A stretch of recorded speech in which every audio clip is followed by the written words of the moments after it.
रवि, एक गांव का सीधा सादा लड़का, पढ़ाई के लिए शहर में गया था। शहर की चमक धमक और पढ़ाई के दबाव में वह अपनी माँ से संपर्क करना भूल गया। उसकी माँ गांव में अकेली रहती थी।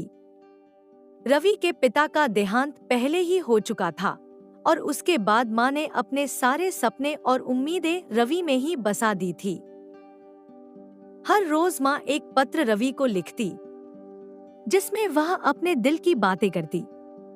वह लिखती, बेटा, तेरी याद बहुत आती है। जब तू छोटा था तो तुझे अपने पास सुलाकर ही सोती थी। तेरे बिना रातें बहुत लंबी लगती हैं। खाने में भी वो स्वाद नहीं आता जो तेरे साथ बैठकर खाने में आता था।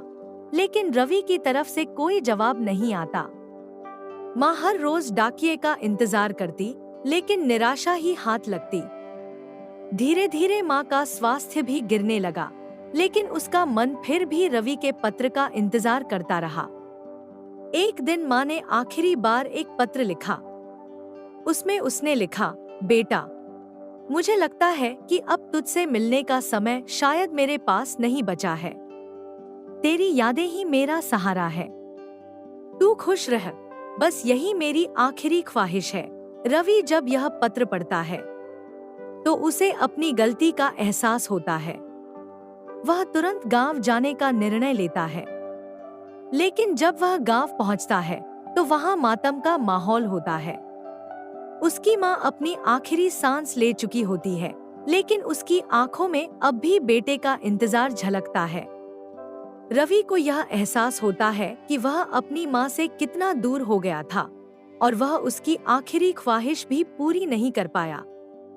माँ का प्यार और उसकी भावनाएं एक बार फिर से रवि के दिल में गहराई से घर कर जाती हैं, लेकिन अब वह सिर्फ यादों में ही माँ को पा सकता था। शिक्षा या कहानी हमें सिखाती है कि जीवन में हम कितने भी व्यस्त क्यों न हो जाए, हमें अपने परिवार, खासकर माँ बाप को नहीं भूलना चाहिए।